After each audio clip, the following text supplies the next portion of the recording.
네, 오늘은 사도행전 10장 34절 35절의 말씀을 본문으로 구원의 복음이 선을 넘다라는 제목으로 하나님의 말씀을 함께 나누며 은혜를 받도록 하겠습니다. 제목이 어떻게 된다고요? 구원의 복음이 선을 넘다. 한번 더 시작. 구원의 복음이 선을 넘다. 아멘. 제가 오늘 말씀 제목을 정하면서 되게 고민을 했어요. 이걸 어떻게 해야 될까? 여러분 텔레비전 프로그램들 가운데서 선녀들이라는 프로그램 아세요? 제목 아세요? 선녀들 하는데 요즘 젊은 MZ 이걸 알면은 좀 젊다 생각하면 돼요. MZ 젊은이들의 특징이 뭐냐면 말 줄이는 거예요. 줄이는 거. 긴 걸 줄이는 거잖아요. 선녀들 하면 뭐예요? 각인이 되잖아요. 하면서 그런데 그걸 풀어보면 무슨 뜻이에요? 아니요. 예, 선을 넘는 녀석들. 선녀들 해서 선을 넘는 녀석들. 예, 선녀들 합니다. 그 내용이 뭐냐면요. 그 역사 강의하는 거예요. 역사 강의입니다. 역사 강의, 문화 강의를 하는데 예전에는 우리나라만 한국사 강의, 한국 문화만 강의했던 그런 것을 넘어서 선, 국경선 있잖아요. 국경선을 넘어서 전 세계를 돌아가면서 그렇게 역사, 문화 이런 것들을 가르치고 배우는 재밌게 유명한 선생님이 재밌게 가르쳐주는 그러한 남녀노소 누구나 재밌게 볼 수 있는 그러한 텔레비전 프로그램이 있습니다. 선녀들이라는. 그래갖고 오늘 보고 이거 말씀의 제목을 선녀들 그럴까? 구원의 복음을 들고 선을 넘는 녀석들 이렇게 할까? 고민을 많이 하다가 그래도 선녀들 하는 타이틀 딱 정해놓으면 너무 좀 청소년이나 청년 예배명 하겠는데 오늘 어른들도 같이 드리는 예배라 갖고 그렇게 하는 건 좀 이질감이 있을 수 있겠다 싶어서 나이 드신 분들 나이 들었다고 이야기하는 거예요. 그래갖고 오늘 이렇게 구원의 복음이 선을 넘다라는 점잖은 제목을 정하였습니다. 오늘 우리는 예수 그리스도의 구원의 복음이 선을 넘어가는 그 과정을 한번 볼 거예요. 선을 넘어가는 과정을 볼 겁니다. 그래서 예수 그리스도의 구원의 복음이 그 사랑이 우리의 모든 경계선과 모든 한계선을 초월하여 역사하시는 하나님의 놀라운 구원의 계획 그리고 그 계획이 어떻게 진행이 되고 복음의 역동적인 능력이 얼마나 대단한가를 한번 깊이 있게 생각해보는 참고하는 그런 시간을 갖도록 하겠습니다. 아멘. 아멘. 오늘 오늘 본문은 사실 깁니다.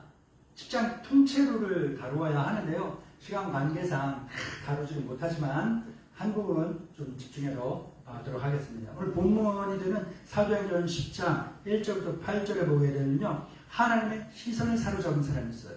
뭐라고요? 시선을 사로잡은 사람. 네, 시선을 사로잡은 사람이 있어요. 요즘 선거기간이라고 막 시끄럽게 떠들어대고 다니잖아요. 왜 시끄럽게 떠들어다녀요? 시선 잡으려고. 뭐야 하면서 기쁘게 보던 인상 쓰면서 보던 간에 그냥 사람들의 시선을 좀 잡아보려고 그렇게 하는 거예요. 그냥 시선을 잡아서 뭐예요? 내가 원하는 걸 취하는 거죠. 근데 하나님의 시선을 내가 사로잡는 사람이 있어요. 하나님의 시선을 사로잡는 사람. 전지전능하신 하나님의 시선. 만복의 그런 대신 하나님의 시선. 사랑의 그런 대신 하나님의 시선을 나에게 싹 집중시키는 거예요. 그럼 뭐 할까요? 나는 무능하지만 전능하신 하나님의 능력이 나를 채우시고 할렐루야. 아멘. 나는 박복하지만 복이 그런 대신 하나님의 복이 나에게 충만하게 차고 넘치게 되는 그러한 은혜로운 삶을 살게 되는 줄 믿습니다. 아멘. 그렇게 오늘 본문에는요, 오늘 본 말씀에는요, 하나님의 시선을 사로잡은 사람이 있어요. 하나님의 시선을. 그게 누굴까요?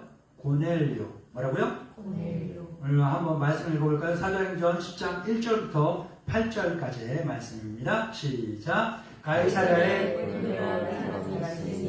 이달리아 대라는 분들이 백부자이다.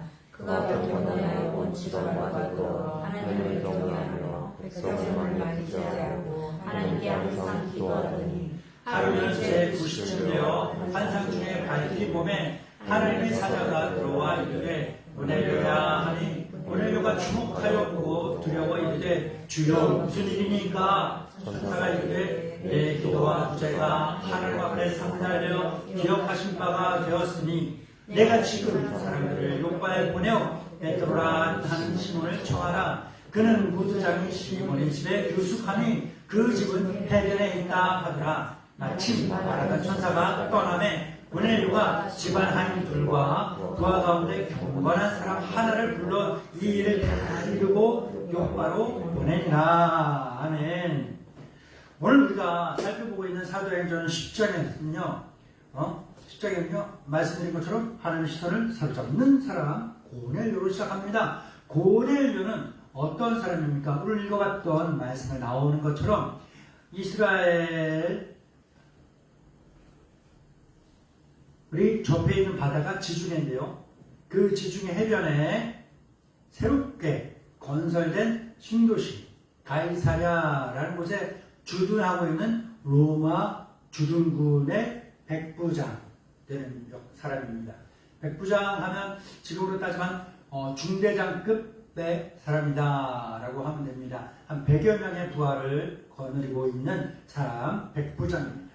이 백부장 로마 사람이에요. 이름이 뭘까요? 네, 맞아요. 잘했어요. 뭐라고요? 고넬료. 로마 군인이고 주둔군이라고 했잖아요. 식민지에 와서 주둔하고 있으니까 식민지 사람들보다 더 큰 힘과 권세와 능력을 갖고 있는 게 당연하겠죠? 예. 자, 돌아가신 할머니가 제가 어릴 때 말을 안 듣고 울고 떼쓰고 그러잖아요. 그러면 겁준다고 우는 애 말 잡게 한다고 했던 무섭게 했던 말이 뭔지 아세요? 저기 순사입니다. 순사 뭔지 알아요? 순살 말고 순사. 순사 뭔지 알아요? 순경 뭔지 알아요? 예. 순경 뭐예요? 경찰의 많은 계급들 가운데 가장 밑에 있는 계급을 순경이다라고 하는 걸로 저는 알고 있어요. 근데 그 순사는 뭐냐면 일제시대 그 경찰의 역할을 하던 사람을 가리켜 뭐라고 그래요? 순사다. 뭐예요? 너 울고 말 안 듣고 떼쓰고 밥 안 먹진 않았던 것 같은데 아무튼 그렇게 하면은 뭐예요? 경찰이 와서 잡아간다는 거예요. 어휴 무서워라. 일제시대 때 사셨던 분이기 때문에 그런 것들을 알고 계시는 거죠. 순사가 제일 무서웠던.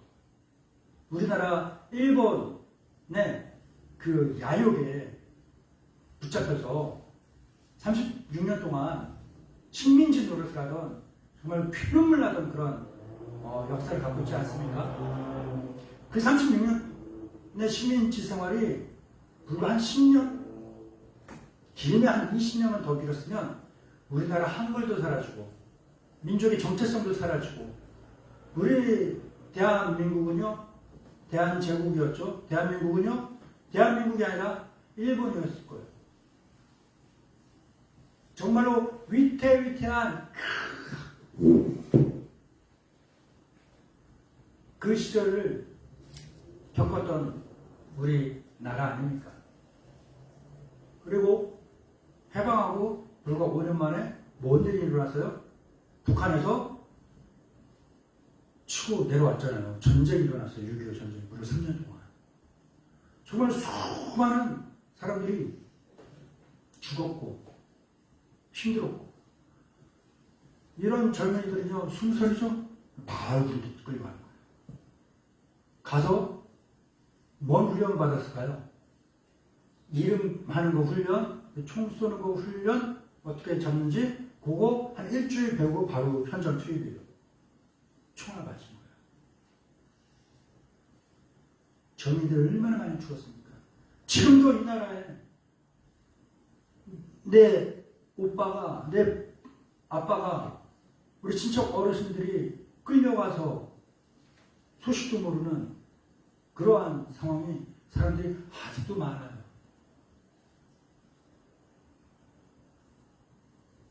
그런 시대.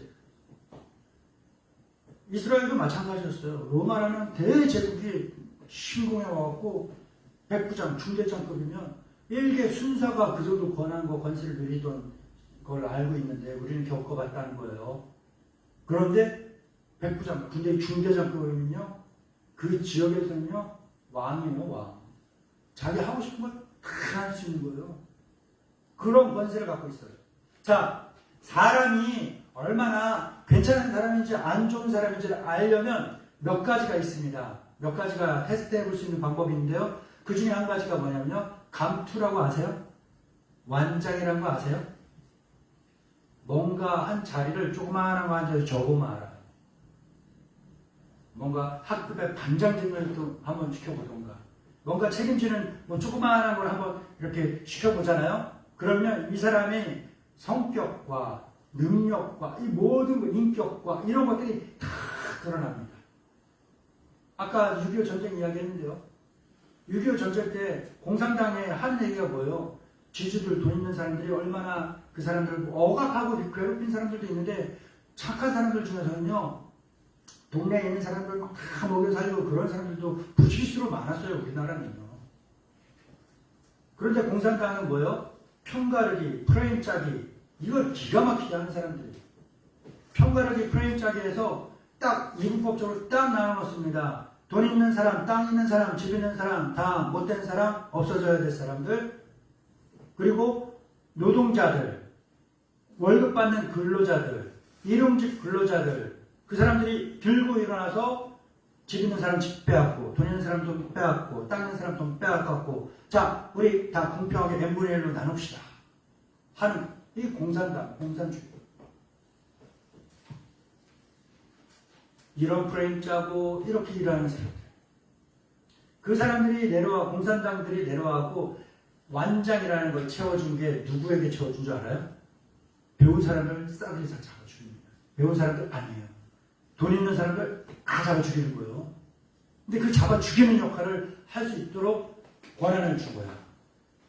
빨간 띠를 떼어 치워주면서 네가 이 동네 오래 살았으니까 이 동네 돈 있는 사람, 땅 있는 사람, 집 있는 사람, 배운 사람, 친척들이 어디 사는지 다 알잖아. 싹 다 잡아와서 공개 처형해.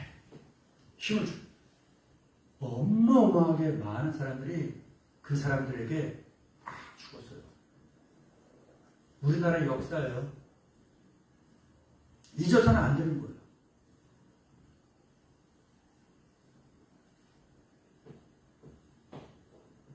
완장 하나 지어주면, 조그마한 자리 하나 주면 이 사람이 어떤지 다 알 수 있는 거예요. 학교 다니시죠? 학교 과대 한번 시켜봐요. 이 사람 다 나오는 거예요. 뭔가 뭐 한 4-5명이 어디 놀러를 갈 거잖아요. 아, 네가 책임을 한번 줘봐. 해보면 그 사람 든든히가 싹 다 나오고. 좀 길어질 것 같은데 또 한 가지 자리를 한번 맡겨보라는 거예요. 또 한 가지 방법은 뭐냐면요. 사람이 없고 힘들 때, 없이 살고 힘들게 살 때 신경질나고 짜증나고 해요, 안 해요? 해요, 안 해요? 그래 본 적이 없어요? 없어 본 적이 없어요? 항상 불평했어요? 자, 먹고 살기 힘들고 돈 없고 그러면 힘들고 짜증나는 일들이 있을 때 나에게 1억 원이 없고 10억 원이 없어서 힘들고 짜증난 거예요. 단돈 10만 원, 20만 원 때문에 짜증나고 힘든 거예요. 기가 막히게 기분 나쁘고 너무 현실적인 게 1억, 10억은요 사실 현실적인 돈이 아니에요. 있어도 살고 없어도 사는 거잖아요. 그쵸? 근데 당장 나에게 5천 원, 만 원, 10만 원, 20만 원은요 당장 내 생계를 걱정하고 책임질 수 있는 현실적인 돈인 거예요. 그러니까 그것마저도 없으면 사람이 짜증 날까요? 안 날까요? 신경질 날까요? 안 날까요? 난폭해질까요? 안 할까요? 해요. 착한 사람도 며칠 굶겨놓으면 승질내요. 저 같은 사람도요 며칠 굶겨놔봐요. 요즘은 나이가 들어갖고 한 2끼만 굶어도 막 어지러지하고 막 덜덜덜 떨리고 힘들어요. 막 계속 제 아내한테 징징 짜요. 여보 나 배고프다, 나 배고프다, 나 배고프다, 나 밥 좀 줘, 나 먹을 거 좀 줘. 징징 짜는 거예요. 저 같은 사람조차도. 네. 그러니까 사람을 알아볼 수 있는 거는 뭐냐면요. 반대 상황인 거예요. 먹고 살기 편안해졌는데도 불구하고 신경질내고 짜증나고 투덜투덜거리잖아요. 정말 못된 사람인 거야. 정말 못된 사람인 거예요. 알아요? 자, 먹고 살기 편안한 시대에 살고 있잖아요. 신경질부로 짜증내고 투덜투덜거리고 그러면요, 내가 착한 사람이면 못된 사람이에요. 스스로 알겠죠. 네, 그래요. 아는 거예요. 답하지 마요. 다 알아요. 다 알아요. 네. 자기 스스로를 한번 보세요. 지금 이 시대, 이 풍족하고 풍요로운 이 시대를 살아가는 이 대한민국의 사람들이 왜 투쟁을 하고, 왜 들고 일어나려고 그러고, 왜 싸움을 하고, 왜 불평불만을 할까요? 그냥 못된 거예요. 못된 거예요. 우리 어릴 때보다 훨씬 더 살기 좋아졌잖아요. 우리 지나가는데 흙먼지 날리는 데가 어디 있어? 불 안 들어오는 데가 어디 있고, 수도 안 들어오는 데가 어디 있어요? 너무나 살기 편해지는 시대인 거예요. 물질적으로 풍요로 먹을 게 차고 넘치는 시대인 거예요, 지금은. 그러니까 오산천만 나가서 봐요. 불과 제가 고등학교 때 시절 한 30년 전에 오산천 가면 냄새 나갖고, 근데 지금 물고기들이 돌아다니는 이따만한 돼지고기들이. 사람들이 잡아먹지를 않으니까 먹을 것만 많이 먹어갖고 얘들이 기억수로 길어지더니 뒤에 더 이상 못 길어지니까 옆으로 커져 막. 엄청나게 많은 그러한 고기들이 얼마나 환경과 경제적으로 문화적으로 혜택이 풍요로워진 이 시대. 그럼에도 불구하고 투덜거리고 신경질 내고 짜증내고 불평불만을 한다? 아니, 이 사람의 됨됨이가 딱 그거만큼밖에 안 되는 거다라는 거예요. 이 사람이라고 그랬어요. 이렇게 이야기 안 했어요. 그러니까 제가 그럴 수 있다라는 오해 마시고 들으세요. 다시 본론으로 돌아와서 로마 군대의 백부장 그런 시대에 그런 권한이 주어졌어요. 누구라도 행패를 부릴 수 있는 충분한 상황이죠. 로마 군대의 군인들이 대부분 그랬는데 이 고넬료는 그러지 않았습니다. 성경이 주목한 고넬료는요, 하나님 앞에 독실한 신앙을 견지한 인물이었습니다. 온 집안이 창조주 하나님을 경외하며 살았습니다. 고넬료는 물론 그의 가족들, 온 유다 자기들이 다스리는 그 유대 백성들에 대한 사랑을 실천하며 살았습니다. 특별히 고넬료와 그의 가족들이 대단했던 건 뭐냐면요, 특별히 매일매일 시간을 정해서 규칙적으로 기도하는 거룩한 영적인 습관을 가진 참으로 경건한 사람이었다라는 겁니다. 하나님께서 이러한 그의 경건한 생활, 자기 혼자뿐만 아니라 그의 가족들, 같이 일하는 사람들까지 그렇게 경건하게 살아가는 것, 그리고 힘을 합쳐서 그 주위의 식민지 사람들에게 얼마나 힘들어요. 그 사람들에게 사랑하고 챙기고 도와주는 그러한 삶을 하나님이 보시니까 이쁠까 안 이쁠까? 안 이뻐요? 이뻐요. 이뻐요. 왜 대답을 안 해요? 이뻐요 안 이뻐요? 이뻐요. 이뻐 보이는 거예요. 이뻐 보이는 거 이렇게 쳐다봐요 안 쳐다봐요? 안 쳐다봐요? 쳐다봐요. 형제님 지나가다가 이쁜 여자 있으면 쳐다봐요 안 쳐다봐요? 근데 못생긴 여자 있으면 쳐다봐요 안 쳐다봐요? 쳐다봐요.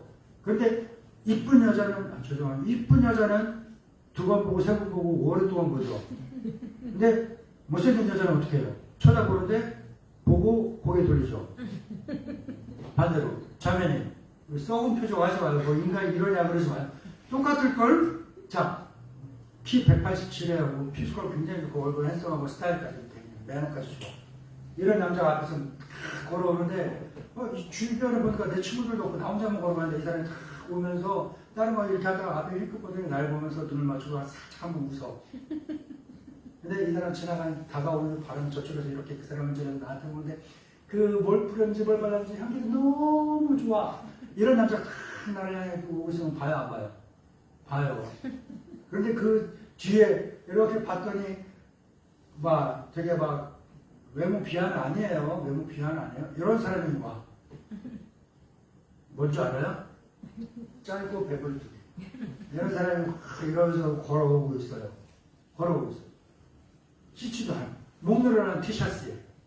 스트랩바 질질 끌고 반바지에. 면도도 안 하고. 이런 남자가 이렇게 오고 날 알아서해요.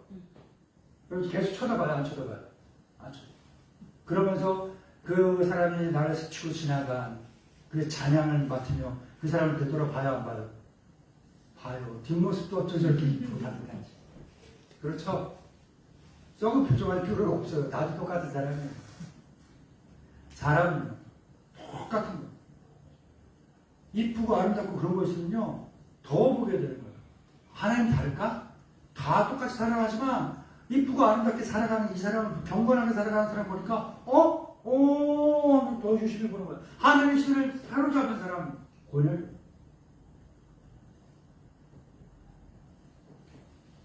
이쁘니까 하나님이 뭐라도 하나 더 주고 싶은 거야. 뭘 줄까요? 구원의 기회. 뭐라고요? 구원의 기회를 줄 거예요. 신비로운 하나님의 영적 계시를 통해서 당신 욥바에 머물고 있던 사도 베드로를 너네 집으로 초대해라. 초청해서 예수 그리스도의 구원의 복음을 청종할 수 있는 기회를 허락해 주십니다. 원하는 교련요 기도 중에 체험한 환상, 이 신령한 계시를 일말의 의심도 없이 전적으로 신뢰합니다. 그는 중요합니다. 즉각적인 믿음으로 반응. 함께 경건한 생활하고 있던 그러한 하인 2명과 경건한 생활하고 있던 부하 1명을 합의 3명을 욥바로 급히 보내면서 베드로 사도를 모셔오느라 라고 이야기를 합니다. 고넬료는 요랬다는 거예요. 한편 그 시각 베드로는 욥바에서 기도에 전념하고 있습니다. 그때까지도 그는 평생을 지켜온 유대교의 율법과 전통의 그 틀을 벗어나지 못하고 그 틀 안에 붙잡혀서 그 틀 안에 붙잡혀 있는 게 오히려 편안하고 자유롭기 때문에 그렇게 생활하고 있었어요. 오순절마가 요한의 다락방에 임하였던 강력한 성령의 체험을 하였음에도 불구하고 그의 삶이 급진적인 변화가 있지 않았던 것은 주지해야 할 사실입니다. 인간은 변화는요 순간적으로 손바닥 뒤집듯이 바뀌지가 않아요. 변하지가 않아요. 사람이 변하긴 변하는데 되게 오래 걸려요.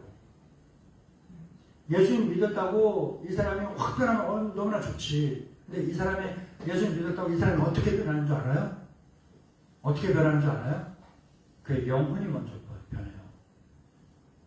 영혼이 억눌리고 찌들려 있던 게 죄에서 해방되었기 때문에 그 영혼의 자유함을 막 영혼이 자유롭게 이렇게 내 안에서 활동합니다. 영혼이 자유롭게 활동하는 것이 충분하게 이루어지면 시간이 걸려요. 충분하게 이루어지면 뭐가 되냐면 이 사람의 생각과 마음이 자유로워져요. 이 사람의 생각과 마음이 자유로워지면서 뭐가 생기냐면 이 사람의 생각이 부정적인 것이 조금씩 사라지고 긍정적, 불평하던 것이 감사와 찬송과 기쁨을 변하게 됩니다.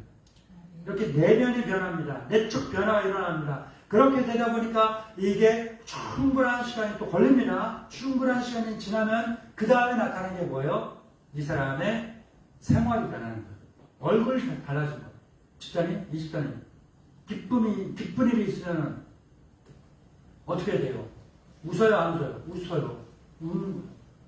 이 사람 내면이 편안해지니까 표정이 얼굴 색이 좋아지는 거예요. 그러다 보니까 만나는 사람들마다 친절하고 사랑을 베풀고 화기애애하고 화목하고 그렇게 되는 거예요. 그렇게 이 사람이 변하니까 그 주위의 상황도 변화되게 돼요. 사람은요 예수님 믿고 변하는데 이런 식으로 변하게 되는 거예요. 교회 갔다고 확 변해? 아니에요. 확 변했다? 조금 의심해 볼 필요가 있어요. 아, 저 사람 사기치는 거 아니야? 남자친구 좋아요? 안 좋아요?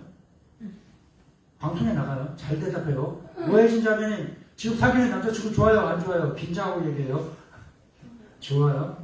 근데 그 남자친구 첫눈에 보자마자 좋았어요? 아니면 뭐 한 몇 주, 몇 달 이렇게 같이 지내고 생활하다 보니까 좋아졌어요? 생활하다 보니까. 첫눈에 뿅 반하는 것도 있긴 한데 사람들은 뭐예요? 오랜 시간 지내보면서 내 마음이 그 사람과의 마음이 조금씩 맞춰지면서 좋아지고 열려지고 좋아지고 하면서 이렇게 관계가 좋아지고 상황이 변하고 그러는 거잖아요. 맞아요. 지나가는데 저 사람이 날 보고 번호 따 나한테 뭔 쓸데없는 개수작 부리라고 그러는 게 맞는 거예요. 남자나 여자나 조심하세요. 알았죠? 부록의 나이. 유혹이 없다라는 게 아니라 이제 나이가 들고 쭈글쭈글해지고 그래갖고 유혹이 오질 않아요. 아니 뭐 유혹하는 게 없어요. 부록. 이제 바라볼 건 뭐예요? 지천명. 하늘의 뜻이 무엇인지 아버지의 말씀대로 살리라 하면서 거기에 집중하는 거 아니겠어요? 왜 이렇게 웃어요? 아, 되게 표정이 오늘 본 표정 중에 제일 밝아요. 그렇게 되는 거예요. 이제 하나님의 뜻 말씀에 순종하면서 말씀대로 살아가는 그런 나이대가 된 거 아니겠습니까? 근데 이 나이가 되기 전에는요 많은 유혹들이 있어요. 남자나 여자나 조심하세요. 알았죠? 네. 베드로가 성령에 충만해서 나 주님의 말씀대로 살아가리라 하면서 하나님의 뜻대로 예수님의 사랑으로 살아가리라 하면서 그렇게 기도하면서 노력하는 거예요. 한 방에 이 사람이 딱 변했나? 아니라는 거예요. 사람의 변화는요 성령이 체험을 해도 꼴깍이 변하지 않아요. 그래 이 사람이 꼴깍 숨질 때까지 계속해서 변화되고 조금 더 나아지고 조금 더 10년 전보다 지금이 낫고 30년 후에 지금보다 훨씬 더 나은 그런 사람은 조금씩 변화되어 가는 그런 과정에 있는 겁니다. 그러니까 이 사람에게 성령의 능력을 의지하면서 예수님의 사랑으로 충만한 그런 인격적으로 정신적으로 변화되고 성화되어 가고 있는 과정이 바로 베드로예요. 그러니까 이 사람은 아직까지 완전히 변화됐을까요? 변화는 중일까요? 완전히 변화됐을까요? 변화는 중일까요? 변화는 중인 거예요. 변화는 중. 이 사람의 마음이 생각이 아직 틀에 갇혀서 빠져나오지 못하고 이 사람이 가두고 있는 베드로를 가두고 있는 틀은 뭘까요? 율법의 세계예요. 율법의 세계. 그 가운데 뭐냐? 따라해볼까요? 선민사상. 한 번 더 시작. 선민사상. 선민사상. 목사님 제 친구 중에 선민이 있어요. 이거 말고. 선민사상은 뭐냐면요. 하나님께서 선택한 사람 아브라함의 자손들 가운데 누구예요? 아브라함의 아들 가운데 누구예요? 이삭. 이삭의 두 아들 가운데 첫째 에서 둘째 야곱 중에 누구예요? 야곱의 후손만 하나님께서 선택했고 그들에게만 그 후손들에게만 구원을 베풀고 복을 베풀고 은총을 내리신다 라는 그런 배타적인 생각이 선민사상이에요. 그럼 그 외의 사람들은 다 누구냐? 하나님의 은총과 은혜와 사랑과 복에서 배제되어 있는 사람들이다라는 아주 특별한 우월한 사상, 우월한 생각, 배타적인 그런 생각을 갖고 있는 게 바로 선민사상입니다. 베드로가 태어나면서부터 이러한 선민사상에 팽배해 있는 자연스러운 그러한 상황 속에서 살았어요. 제 아내가 요즘 길 가다가 저한테 예전에 못 보던 모습을 발견하는 거예요. 늘 새로움을 주는 신선한 새로운 남자. 뭘 이야기하냐면 어제도 그 얘기를 들었는데요. 아유 젊을 때는 길 가다가 뭐 먹지도 않더니 요즘 잘 먹어. 그래. 배가 고프거든. 저 어릴 때는요. 저 진짜 그렇게 교육받아서 길 가다가 먹지 마. 길 가다가. 이거 그지야. 어디 길 가다가 어디 길바닥에서 먹어. 그래서 길을 안 먹거든. 항상 어디 들어가서 앉아서 그렇게 정장, 양반 어디 길거리 패스트푸드 애들 지나가면 하드바를 어휴 지나가면서 커피를 어휴 근데 요즘은요 잘해요. 내가 천한 사람 됐다는 게 아니라 이제 내가 배고파 너무 힘들어. 덜덜 떨려. 변해. 이게 자연스러운 시대가 있었다는 거예요. 저에게. 저뿐만 아니라 사람들에게 자연스러웠던 그런 시대가 우리나라도 있어요. 제가 어릴 때 그랬어요. 라떼는 말이지 길거리에서 먹지도 못했어. 뭔지 알아요? 여러분 부모님 세대가 그랬다는 거예요. 부모님 세대 그랬어. 길에서 뭐 먹으면 그릇이 있어. 나만 그런 게 아니라 부모님도 다 그래. 그러니까 그 시대는요, 길가에서 먹으면 안 돼. 베드로가 그러한 시대 속에 살았어요. 우리 민족만 복받은 줄, 우리 민족만 소득받은 저 같은 더러운 것들, 초라한 것들, 나에게 버림받은 것들, 아유, 그렇게 차별이 당연한 시대를 살던 사람이 베드로였어요. 근데 이 사람이 성령 충만해졌네? 변하는 거예요. 그런데 이 생각이, 이 습관이 쉽게 변하지 않더라. 근데 하나님께서는요, 오늘 읽지는 않겠지만, 이 사람 베드로가 깊은 영적 기도의 단계에 탁 들어갔을 때, 하나님께서 베드로에게 환상을 보여주십니다. 하늘이 열리고, 하늘에서 보자기가 탁 선물 세트가 내려와요. 그리고 선물 세트가 내가 베드로 앞에서 쫙 펼쳐졌더니 그 안에 뭐가 있을까? 베드로가 싫어하고 혐오하는 것만 탁 하나님께서 그러십니다. 먹어라. 아, 더럽고 천하고 거 저걸 먹지 않았었어요. 안 먹어요. 탁 올라가. 다시금 그게 내려와. 하나님 부르셔. 먹어라. 베드로가 더러워. 먹어라. 안 먹어요. 저 더럽고 저 혐오스러운 것들 안 먹습니다. 다시금 베드로야 먹어라. 그러고서 이게 올라간 거예요. 사라졌어요. 이 환상을 보여주신 겁니다. 하나님께서 베드로에게 이 선민사상이라는 율법의 틀바구니에 갇혀서 살고 있던 베드로에게 적극적으로 개입하신 것은 이유가 있어요. 뭐냐? 바로 예수 그리스도의 구원의 복음이 이 율법이라는 장벽을 뛰어넘어서 이방의 세계까지 확산되기를 원하시는 하나님의 열망 담대를 얘기합니다. 베드로야, 너 이 틀을 넘어서 네가 안정적으로 여기는 이 생활에서 넘어가서 저 낯설고 험한 네가 싫어하고 혐오하던 그 사람들에게도 복음을 전해야 된다 라는 이것을 하나님께서 깨닫게 하신 거예요. 이 틀바구니를 하나님께서 강제로 원망으로 두들겨서 깨뜨리신 그런 역할인 겁니다. 그럼 이 벽을 넘어가면, 이 벽을 허물면, 이 경계선만 넘어가면 내가 너를 위해, 내가 너희를 위해, 내가 우리 교회를 위해 마련한 광활한 그것이 펼쳐지는데 왜 너 이 조그마한 구석에서 나오지 못하냐? 그 방문만 열고 나와. 그러면 되는 거야. 하나님께서 깊은 기도에 들어가 있는 베드로에게 주신 환상의 뜻이 바로 이런 것입니다. 그래서 베드로는요, 성령의 음성을 듣고 즉각 순종하여서 고넬료가 보낸 그 세 명과 만나서 고넬료의 집으로 들어가 그들에게 구원의 복음을 전하면서 베드로가 오늘 본문의 말씀을 고백하는 거예요. 한번 읽어볼까요? 사도행전 10장 34절 35절 시작. 베드로가 이르러 말하되 내가 참으로 하나님은 사람의 외모를 보지 아니하시고 가난하다 중 하나님을 경외하며 의를 행하는 사람은 다 받으신 줄 깨달았다. 베드로의 이런 고백은 무엇입니까? 하나님은 사람의 외모를 보고 차별하지 않는다는 거예요. 아까 형제님 이쁜 사람은 한 두 번, 세 번 더 보고 한 10초 볼 거, 한 30초 보고 막 그런다고 그랬잖아요. 그리고 그 뒤에 안 이쁜 사람은 뭐예요? 한번 힐끗 보고 안 본다고 그랬잖아요. 사람은 그래요. 근데 하나님 보실 때는 뭘 보실까요? 다 똑같아. 다 내가 만들었어. 다 내 작품이야.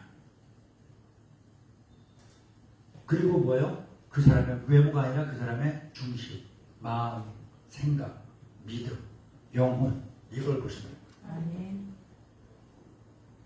그리고 그걸 보시고서 그 사람들을 구원하실 나라는 겁니다.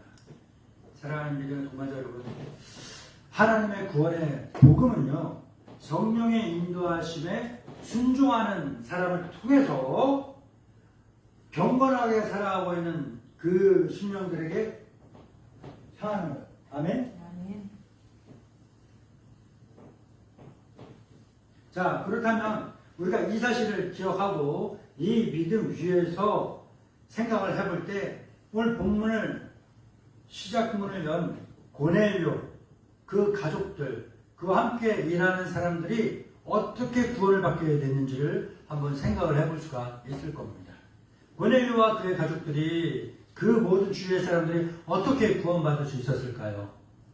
첫 번째로는 뭐냐?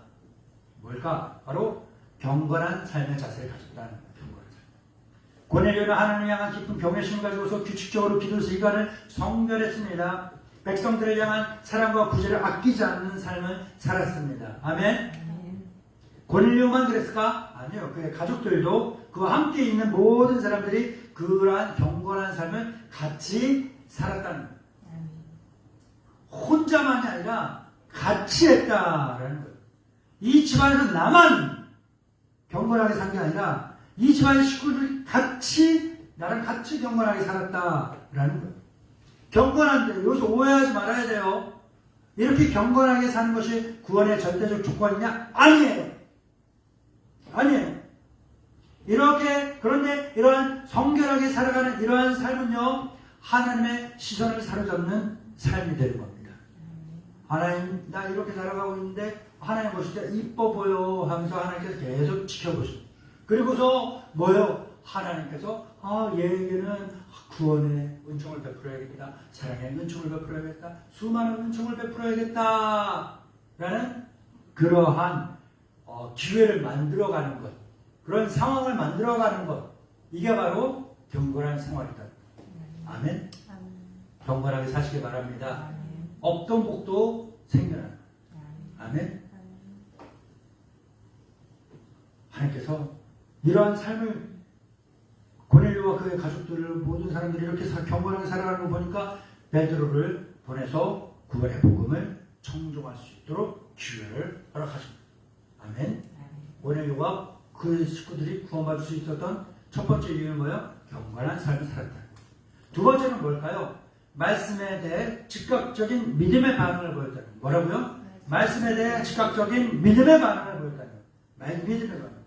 고넬료는 영적 계시를 통하여서 임한 주님의 말씀, 고넬료야, 욥바 무두장이 시몬의 집에 머물고 있는 베드로를 통해서 하나님의 말씀을 받으라 라는 이 음성을 듣고서 뭐 했어요? 의심하지 않고 믿었어요. 그리고 말씀에 대한 가장 올바른 그런 반응을 보였습니다. 뭘까요? 즉각적인 믿음의 반응인 뭐예요? 순종. 뭐라고요? 순종을 했다. 고넬료는 이방인이었어요. 그래서 유대인과 비교해 보았을 때 율법에 대한 지식과 경험이 유대인들에 비해 없었을 수 있어요. 없었을 수 있어요. 그런데 고넬료가 가지고 있었던 가장 뛰어난 그러한 미덕이 있었는데 뭘까요? 바로 순종. 뭐라고요? 순종. 고넬료가 그의 가족들이 그와 함께 있는 사람들이 함께 경건하게 살아가면서 하나님 말씀에 순종하는 그러한 삶을 살았다. 고넬료는 구원받기 위한 모든 것들을 최선을 다해 다 만들어 놓았어요. 자, 이제 공은 누구에게 넘어왔을까요? 믿는 사람에게 넘어온 거예요. 복음을 이미 먼저 가지고 있는 사람에게 넘어온 겁니다. 뭘까요? 성령의 인도하심에 대한 의지적 순종을 보인 베드로. 사도 베드로는 평생 유대교의 틀바구, 율법의 틀바구니에서 벗어나지 못했다고 그랬잖아요. 그렇죠? 네, 그래요. 그가 물세례, 성령세례 막 다 받고 체험을 있고 막 그랬음에도 불구하고 그를 가지고 있던 선민사상이라는 것은요, 깨지지가 않았어요. 깨지지가 않았어요. 나를 붙들고 있는, 잘 기억하세요.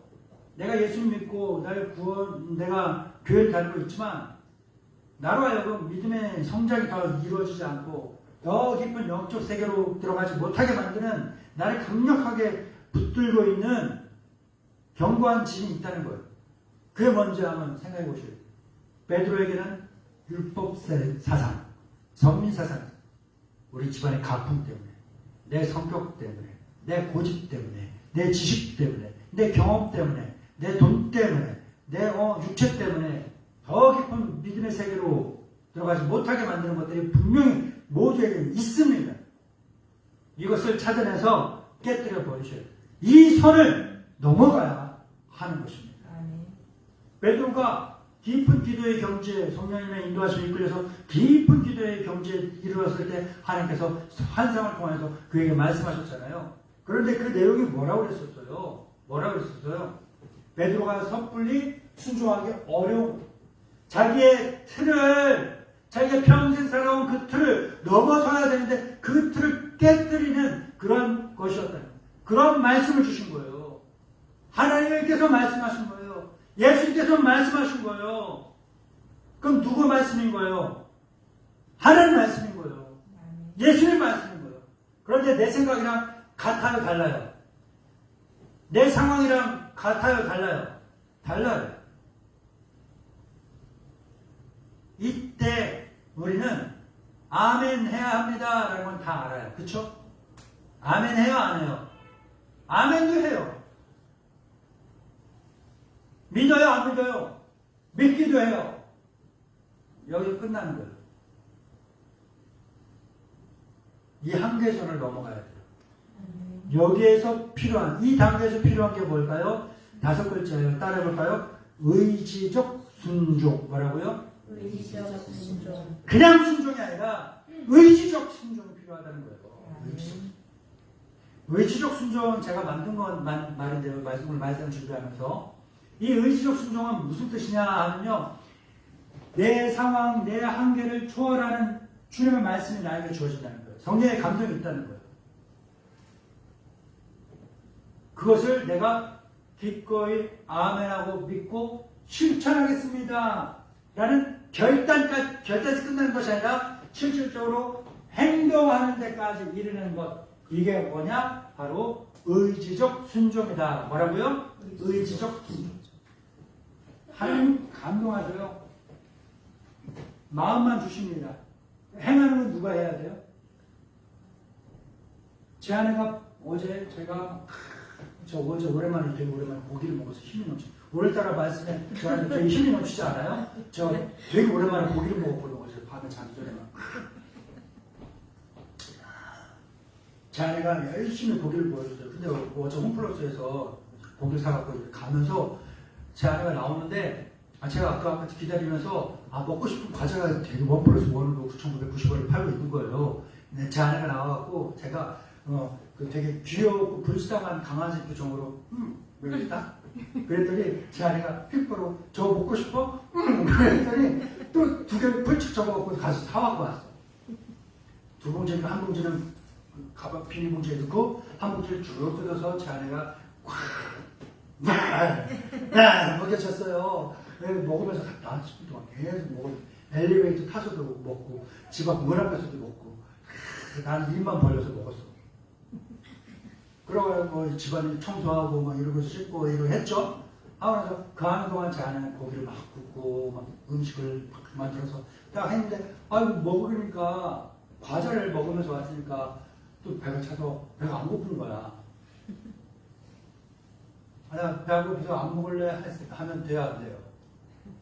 안 먹을래 하면 어떻게 돼요? 어떻게 돼요? 맞아요. 진작 얘기하지. 다 쳐놔놨는데 안 먹는다. 얘기하겠죠? 네. 얘기 안 하고 많이 먹어서 힘이 나요. 좋아요. 뭘 얘기하려고 하면요, 제 아내가 맛있게 다 차려놓잖아요. 차려놓는 것까지는 아내가 하는 거예요. 근데 먹는 건 누가 하는 거예요? 내가 하는 거예요. 차려놨는데 안 먹으면 내 거 아는 거예요. 오늘 말씀할 때 힘이 들었겠죠. 근데 먹었으니까 힘이 나서 말씀이 이렇게 또 힘있게 잘 전하잖아요. 오늘은 예배 끝나도 다리가 안 떨릴 것 같아요. 고기를 먹었거든요. 좋아요. 여러분, 하나님은요, 말씀하세요. 하나님은 성령님을 통하여서 목사님을 통하여서 감동을 주십니다. 해가는 건 누구예요? 나야. 내가 해야 돼. 아내가 차려놓은 고기를 먹었으니 힘이 나요. 내가 좋은 거야. 하나님께서 말씀을 통하여서 목사님을 통하여 감동을 주셨어. 근데 이걸 안 하면 그냥 변함없는 거예요. 또 오늘도 예배 마치고 다리 떨려갖고 막 이러고 있었겠죠. 그런데 먹었으니까 말씀에 감동이 주시는데 하면요, 안 하면 그냥 그대로 변함없어요. 근데 말씀에 감동을 주시고 목사를 통해서 나에게 뭔가 말씀해 주셨을 때 내가 의지적 순종을 하는 거예요. 그럼 뭐 돼요? 먹고 힘이 나서 내 삶이 변하는 거예요. 할렐루야. 사랑하는 믿음의 동반자 여러분, 우리 주변에는요 구원의 복음과 사랑을 접하지 못한 채 영적인 암흑 속에서 거하고 있는 신령들이 존재하고 있어요. 일상의 요동 속에서 실존적 공허, 허무감, 고독, 심리적인 탈진, 그리고 해소되지 않는 의문들로 고뇌하고 있는 사람들이 부지기수예요.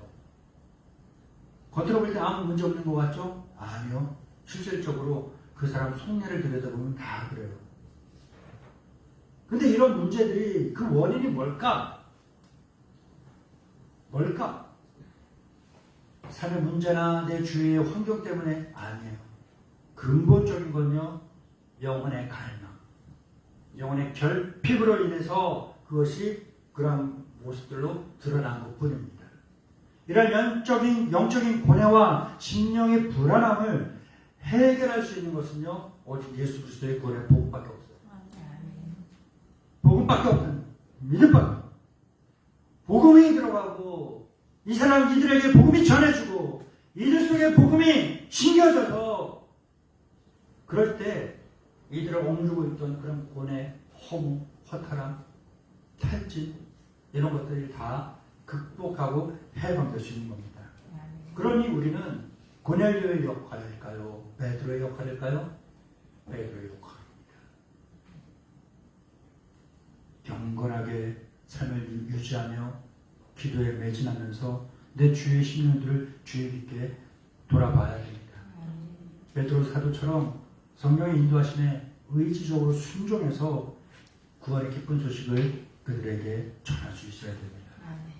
근데 전했을 때 저는요, 제 아내 그 고기를 구워주니 기쁘게 감사하게 먹나 잘 먹었어요. 근데 제 아이들은 어떻게 하는 줄 알아요? 안 먹어. 이런 반응이 오는 거예요. 너무 많이 줬어. 이따 먹을래. 그래요, 안 그래요? 그럼 돼요, 안 돼요? 아, 우리가 그 영혼들의 그 영적 갈급함을 알고 구원의 복음을 그들에게 전해요. 그런데 그들이 저처럼 아멘 하면서 잘 먹으면 괜찮은데 안 먹고 싫어. 이따 먹을래. 너무 많이 줬잖아. 싫어. 안 해. 그래버리면 그럴 수 있잖아요. 그렇죠? 내 아한테에게, 내 아들에게, 내 딸에게, 내 남편에게, 내 친구에게, 내 애인에게 야 교회 가자 뭐 얘기를 하면 그런 반응 오잖아요. 자존심도 상할 수 있어요. 실망할 수 있어요. 상처도 받을 수 있고요. 심리적으로 막 한두 번이지 그것도 계속 그렇게 막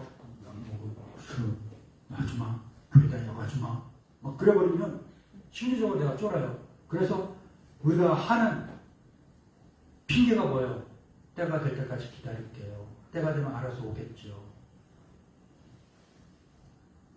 그때가 언제 될 줄 알고 하나님의 기회를 언제까지 그 사람들에게 언제까지 숨 붙여줄 줄 알고 하나님이요 거둬가려면요 지금 이 순간 바로 그 사람들 딱 영혼 거둬가시는 거예요. 그들이 언제까지 내가 전하는 복음 기다리고 있을 수 있을 것 같아요? 효도는요 살아계실 때 해야 돼요. 내가 효도하려고 그랬더니 부모님 갔어.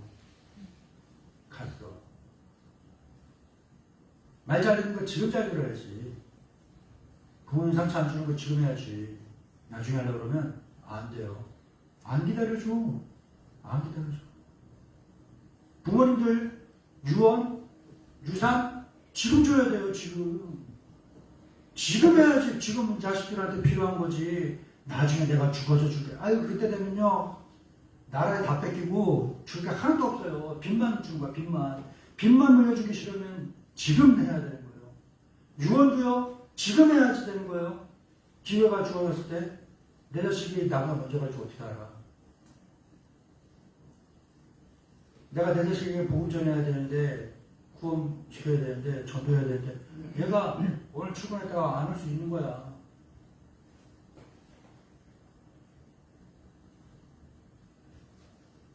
얘가 출근하고, 내 남편 출근하고, 얘 학교 가고, 다 하고, 다 보낸 다음에 나 출근했는데, 그 사람들이 아니라 하나님 오늘 나를 데리고 가실 수도 있는 거야. 더 이상 내 사랑하는 가족들에게 복음 전할 수 알아면 마지막 사람이 나였는데, 그 기회를 아예 그냥 아예 완전적으로 차단해버리신 그런 상황이 생길 수도 있는 거예요. 그래, 나중에가 아니라, 바로 오늘, 바로 지금, 우리는 복음 전해야 되는 거예요. 아빠, 엄마, 교회 와야 돼. 지금 도대체 어디 가서 뭐 하는 거야? 그럼 안 되는 거야. 내 동생들아, 교회 가야지. 지금 뭐 하는 거야? 빨리 일어나. 취소. 교회 가야지. 학원 갈 거야? 공부할 거야? 지금 교회 가서 구원받아야 되는 거야. 말씀을 들어야 되는 거야. 이 이야기를 할 수 있어요. 나중에, 다음 주가 올지 안 올지 어떻게 알아요? 어떻게 알아요? 그대가 하나님이에요? 그대가 하나님이면 다음 주가 나에게 있을 수 있지. 그 사람에게 다음 주라는 시간이 있을 수 있지. 근데 그대가 하나님 아니잖아. 오는 건 순서 있어도 오는 건 예정돼 있어요. 착상하고 10달째라면 오겠죠? 다 알잖아. 집착하잖아. 가는 건 순서 없어요. 정해져 있지도 않아요. 갑자기 가는 거예요. 그러니 경건한 삶을 살아야 되고, 그러니 계속해서 복음을 전하고 전도해야 하는 거예요. 이게 바로 하나님께서 기뻐하시고 예수님 기뻐 춤추시게 만드는 그러한 삶인 줄 믿습니다. 기도합시다. 거룩하고 자비로우신 주님, 오늘 말씀을 통해서 모든 경계를 허물고 만민에게 구원의 길을 열어주신 주님의 크신 사랑과 능력을 다시 한번 깨닫게 하신 감사합니다. 우리도 또한 고넬료와 같이 경건한 삶을 사모하게 하시고 베드로처럼 성령님의 인도하시는 민감하게 순종하여 우리에게 맡겨주신 복음 전파의 사명을 잘 감당할 수 있게 하여 주옵소서. 그래서 우리의 삶의 어두운 세상에 빛을 전하는 통로가 되게 하여 주옵소서. 많은 영혼들을 주님께로 인도하는 구원의 복된 도구로 좋은 귀히 쓰임받게 하여 주옵소서. 예수님의 이름으로 기도드립니다.